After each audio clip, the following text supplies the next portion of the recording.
ಅಹಮದಾಬಾದ್ ದುರಂತ ನಡೆದು 3 ದಿನ ಆಯಿತು. ಸಾಂದರ್ಭಿಕ ಸಾಕ್ಷಿ ಹಾಳಾಗದಂತೆ ಪೊಲೀಸರು ಎಚ್ಚರಿಕೆ ವಹಿಸಿದ್ದಾರೆ. ಘಟನಾ ಸ್ಥಳದಲ್ಲಿ ಯಾರನ್ನೂ ಕೂಡ ಪೊಲೀಸರು ಬಿಡ್ತಾ ಇಲ್ಲ. Scene of incident crash site ಬಳಿ ಜನರಿಗೆ ನೋ ಎಂಟ್ರಿ. ಘಟನಾ ಸ್ಥಳಕ್ಕೆ ಹೋದರೆ ತನಿಖೆಗೆ ಸಮಸ್ಯೆ ಆಗಬಹುದು ಅನ್ನೋ ಹಿನ್ನೆಲೆ ಯಾರನ್ನೂ ಕೂಡ ಪೊಲೀಸರು ಒಳಗಡೆ ಬಿಡ್ತಾ ಇಲ್ಲ.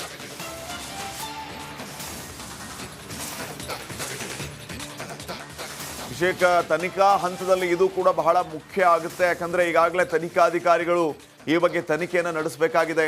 ಇಡೀ ದೇಶ ಮಾತ್ರ ಅಲ್ಲ, ಜಗತ್ತನ್ನ ಈ ಪ್ರಶ್ನೆ ಕಾಡ್ತಾ ಇದೆ, ಏನಾಯ್ತು ಅಸಲಿಗೆ ಅಂತ ಹೇಳಿ. ಸೊ ಈ ನಿಟ್ಟಿನಲ್ಲಿ ಯಾವ ರೀತಿ ತನಿಖೆ ಸಾಗ್ತಾ ಇದೆ, ಏನೆಲ್ಲ ಅಪ್ಡೇಟ್ಸ್ ಕೊಡ್ತೀರಿ?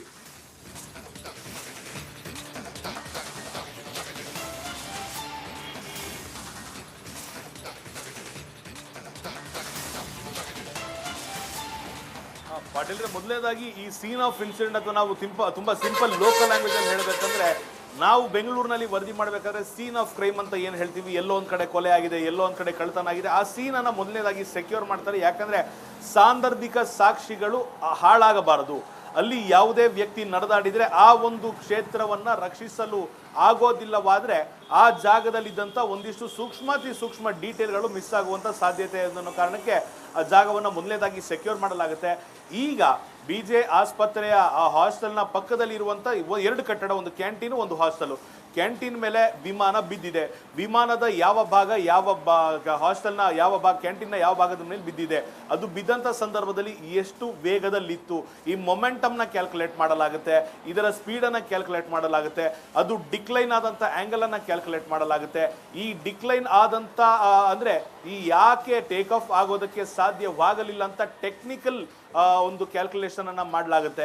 ಇದಾದ ನಂತರ ಬಿದ್ದ ನಂತರ ಯಾವ ರಭಸದಲ್ಲಿ ಚೆಲ್ಲಾಪಿಲ್ಲಿ ಆಯಿತು, ಹಾಸ್ಟೆಲ್ನ ಮೇಲೆ ಈ ಒಂದು ವಿಮಾನ ಪತನವಾದರೂ ಕೂಡ, ಕ್ಯಾಂಟೀನ್ನ ಮೇಲೆ ಪತನವಾದರೂ ಕೂಡ ಹಾಸ್ಟೆಲ್ವರೆಗೂ ಬೆಂಕಿ ಯಾವ ರೀತಿ ಹಬ್ತು, ಈ ಇಷ್ಟೂ ವಿಚಾರಗಳನ್ನು ಕ್ಯಾಲ್ಕುಲೇಟ್ ಮಾಡಬೇಕಾಗತ್ತೆ, ತನಿಖೆ ಮಾಡಬೇಕಾಗತ್ತೆ. ಅನೇಕ ಆಯಾಮಗಳಿಂದ, ಅನೇಕ ವಿಭಾಗಗಳಿಂದ, ಅನೇಕ ಏಜೆನ್ಸಿಗಳಿಂದ ತನಿಖೆ ಆಗ್ತಿರೋದ್ರಿಂದ ಈ ಸೀನ್ ಆಫ್ ಇನ್ಸಿಡೆಂಟ್ ಅಂತ ಏನು ಹೇಳ್ತೀವಿ, ಅಥವಾ ಈ ವಿಮಾನ ಪತನವಾದ ಸ್ಥಳವನ್ನು ಸದ್ಯದ ಮಟ್ಟಿಗೆ ಸೆಕ್ಯೂರ್ ಮಾಡಿಕೊಳ್ಳಲಾಗಿರುವಂಥದ್ದು. ಸಣ್ಣ ಗುಲಗಂಜಿಯಷ್ಟು ಅಲುಗಾಡಿದ್ರು ಕೂಡ ಆ ಒಂದು ಜಾಗದಲ್ಲಿ ಲಭಿಸಬೇಕಾಗಿದ್ದ ಒಂದು ಮಾಹಿತಿ ಮಿಸ್ ಆಗುವಂತ ಸಾಧ್ಯತೆ ಹಾಗೂ ಸಮಸ್ಯೆ ಆಗೋದ್ರಿಂದ ಆ ಒಂದು ಜಾಗವನ್ನು ಈಗ ಸೆಕ್ಯೂರ್ ಮಾಡಿಕೊಳ್ಳಲಾಗಿರುವಂಥದ್ದು. ನಿನ್ನೆ ಪ್ರಧಾನಿ ಮೋದಿರವರು ಬಂದಾಗಲೂ ಕೂಡ ಅವರಿಗೆ ಎಲ್ಲಂದ್ರಲ್ಲಿ ಓಡಾಡೋದಕ್ಕೆ ಅವಕಾಶವನ್ನ ಮಾಡಿಕೊಡಲಿಲ್ಲ. ಯಾಕಂದ್ರೆ ತನಿಖೆಯನ್ನ ಮುಂದುವರಿಸಬೇಕಾದಾಗ ಪ್ರಧಾನಿಗಳಿಗೆ ಮಾಹಿತಿಯನ್ನ ಕೊಡಬೇಕು, ಒಂದಿಷ್ಟು ನಿರ್ದಿಷ್ಟ ಪ್ರದೇಶಗಳಿಗೆ ಕರೆದುಕೊಂಡು ಹೋಗಿ ತೋರಿಸಲಾಗಿತ್ತು. ಈ ಕಾರಣದಿಂದ ಈಗ ಅಲ್ಲಿ ಪೊಲೀಸರ ಭದ್ರತೆ ಮುಂದುವರೆದಿರುವಂಥದ್ದು. ಪ್ರತಿ ಕ್ಷಣ, ಪ್ರತಿ ನಿಮಿಷ ಸ್ಥಳೀಯರು ಬಂದು ಆ ಜಾಗವನ್ನು ನೋಡಬೇಕು ಅಂತ ಈಗಲೂ ಪೊಲೀಸರ ಬಳಿ ಕೇಳ್ಕೊಳ್ತಾ ಇದ್ದಾರೆ. ಆದರೂ ಕೂಡ ಆ ಒಂದು ತನಿಖೆಗೆ ಸಹಕಾರಿ ಆಗಬೇಕು, ಸಮಸ್ಯೆ ಆಗಬಾರದು ಅನ್ನೋದು ನಿಟ್ಟಿನಲ್ಲಿ ಈ ಸದ ಮಟ್ಟಿಗೆ ಆ ಜಾಗವನ್ನು ಸೆಕ್ಯೂರ್ ಮಾಡಲಾಗಿದೆ. ಪಾಟೀಲ್ ರೇ, okay, thank you Abhishek.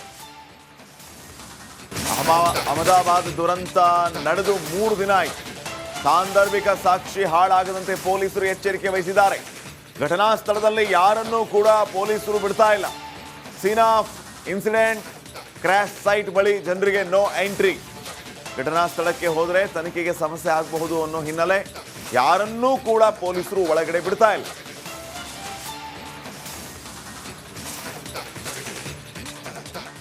Abhishek, ತನಿಖಾ ಹಂತದಲ್ಲಿ ಇದು ಕೂಡ ಬಹಳ ಮುಖ್ಯ ಆಗುತ್ತೆ. ಯಾಕಂದ್ರೆ ಈಗಾಗಲೇ ತನಿಖಾಧಿಕಾರಿಗಳು ಈ ಬಗ್ಗೆ ತನಿಖೆಯನ್ನು ನಡೆಸಬೇಕಾಗಿದೆ.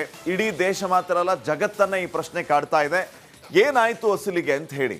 ಸೊ ಈ ನಿಟ್ಟಿನಲ್ಲಿ ಯಾವ ರೀತಿ ತನಿಖೆ ಸಾಗ್ತಾ ಇದೆ, ಏನೆಲ್ಲ ಅಪ್ಡೇಟ್ಸ್ ಕೊಡ್ತೀರಿ?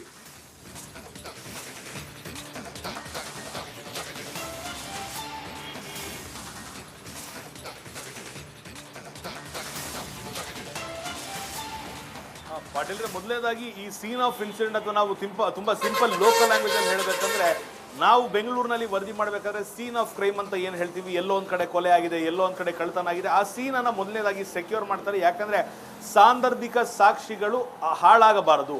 ಅಲ್ಲಿ ಯಾವುದೇ ವ್ಯಕ್ತಿ ನಡೆದಾಡಿದ್ರೆ ಆ ಒಂದು ಕ್ಷೇತ್ರವನ್ನ ರಕ್ಷಿಸಲು ಆಗೋದಿಲ್ಲವಾದ್ರೆ ಆ ಜಾಗದಲ್ಲಿದ್ದಂಥ ಒಂದಿಷ್ಟು ಸೂಕ್ಷ್ಮ ಡೀಟೇಲ್ಗಳು ಮಿಸ್ ಆಗುವಂಥ ಸಾಧ್ಯತೆ ಅನ್ನೋ ಕಾರಣಕ್ಕೆ ಆ ಜಾಗವನ್ನು ಮೊದಲನೇದಾಗಿ ಸೆಕ್ಯೂರ್ ಮಾಡಲಾಗುತ್ತೆ.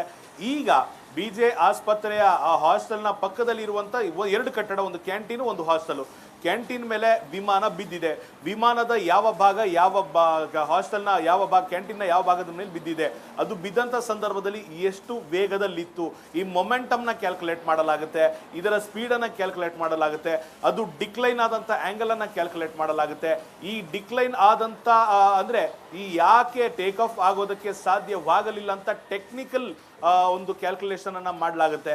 ಇದಾದ ನಂತರ ಬಿದ್ದ ನಂತರ ಯಾವ ರಭಸದಲ್ಲಿ ಚೆಲ್ಲಾಪಿಲ್ಲಿ ಆಯಿತು, ಹಾಸ್ಟೆಲ್ನ ಮೇಲೆ ಈ ಒಂದು ವಿಮಾನ ಪತನವಾದರೂ ಕೂಡ, ಕ್ಯಾಂಟೀನ್ನ ಮೇಲೆ ಪತನವಾದರೂ ಕೂಡ ಹಾಸ್ಟೆಲ್ವರೆಗೂ ಬೆಂಕಿ ಯಾವ ರೀತಿ ಹತ್ತು, ಈ ಇಷ್ಟೂ ವಿಚಾರಗಳನ್ನು ಕ್ಯಾಲ್ಕುಲೇಟ್ ಮಾಡಬೇಕಾಗತ್ತೆ, ತನಿಖೆ ಮಾಡಬೇಕಾಗತ್ತೆ. ಅನೇಕ ಆಯಾಮಗಳಿಂದ, ಅನೇಕ ವಿಭಾಗಗಳಿಂದ, ಅನೇಕ ಏಜೆನ್ಸಿಗಳಿಂದ ತನಿಖೆ ಆಗ್ತಿರೋದ್ರಿಂದ ಈ ಸೀನ್ ಆಫ್ ಇನ್ಸಿಡೆಂಟ್ ಅಂತ ಏನು ಹೇಳ್ತೀವಿ, ಅಥವಾ ಈ ವಿಮಾನ ಪತನವಾದ ಸ್ಥಳವನ್ನು ಸದ್ಯದ ಮಟ್ಟಿಗೆ ಸೆಕ್ಯೂರ್ ಮಾಡಿಕೊಳ್ಳಲಾಗಿರುವಂಥದ್ದು.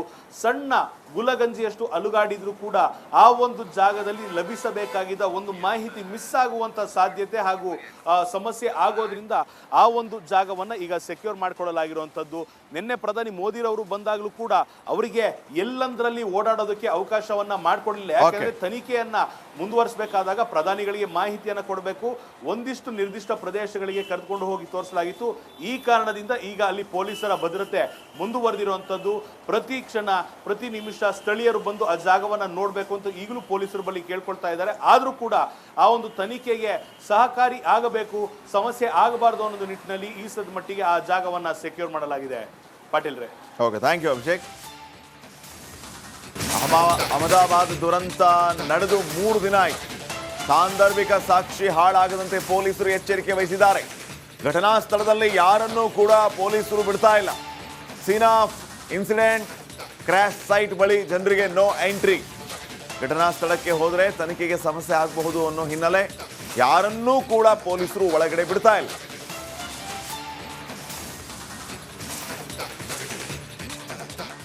ಅಭಿಷೇಕ್, ತನಿಖಾ ಹಂತದಲ್ಲಿ ಇದು ಕೂಡ ಬಹಳ ಮುಖ್ಯ ಆಗುತ್ತೆ. ಯಾಕಂದ್ರೆ ಈಗಾಗಲೇ ತನಿಖಾಧಿಕಾರಿಗಳು ಈ ಬಗ್ಗೆ ತನಿಖೆಯನ್ನು ನಡೆಸಬೇಕಾಗಿದೆ. ಇಡೀ ದೇಶ ಮಾತ್ರ ಅಲ್ಲ, ಜಗತ್ತನ್ನ ಈ ಪ್ರಶ್ನೆ ಕಾಡ್ತಾ ಇದೆ, ಏನಾಯ್ತು ಅಸಲಿಗೆ ಅಂತ ಹೇಳಿ. ಸೊ ಈ ನಿಟ್ಟಿನಲ್ಲಿ ಯಾವ ರೀತಿ ತನಿಖೆ ಸಾಗ್ತಾ ಇದೆ, ಏನೆಲ್ಲ ಅಪ್ಡೇಟ್ಸ್ ಕೊಡ್ತೀರಿ?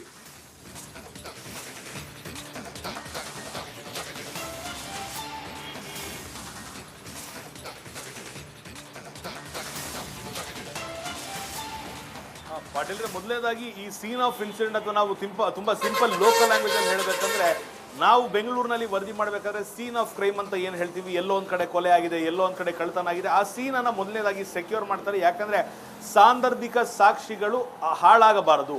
ಅಲ್ಲಿ ಯಾವುದೇ ವ್ಯಕ್ತಿ ನಡೆದಾಡಿದ್ರೆ ಆ ಒಂದು ಕ್ಷೇತ್ರವನ್ನ ರಕ್ಷಿಸಲು ಆಗೋದಿಲ್ಲವಾದ್ರೆ ಆ ಜಾಗದಲ್ಲಿದ್ದಂಥ ಒಂದಿಷ್ಟು ಸೂಕ್ಷ್ಮ ಡೀಟೇಲ್ಗಳು ಮಿಸ್ ಆಗುವಂಥ ಸಾಧ್ಯತೆ ಅನ್ನೋ ಕಾರಣಕ್ಕೆ ಆ ಜಾಗವನ್ನು ಮೊದಲನೇದಾಗಿ ಸೆಕ್ಯೂರ್ ಮಾಡಲಾಗುತ್ತೆ.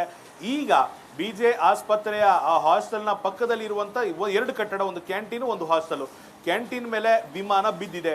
ವಿಮಾನದ ಯಾವ ಭಾಗ ಹಾಸ್ಟೆಲ್ನ ಯಾವ ಭಾಗ, ಕ್ಯಾಂಟೀನ್ನ ಯಾವ ಭಾಗದ ಮೇಲೆ ಬಿದ್ದಿದೆ, ಅದು ಬಿದ್ದಂಥ ಸಂದರ್ಭದಲ್ಲಿ ಎಷ್ಟು ವೇಗದಲ್ಲಿತ್ತು, ಈ ಮೊಮೆಂಟಮ್ನ ಕ್ಯಾಲ್ಕುಲೇಟ್ ಮಾಡಲಾಗುತ್ತೆ.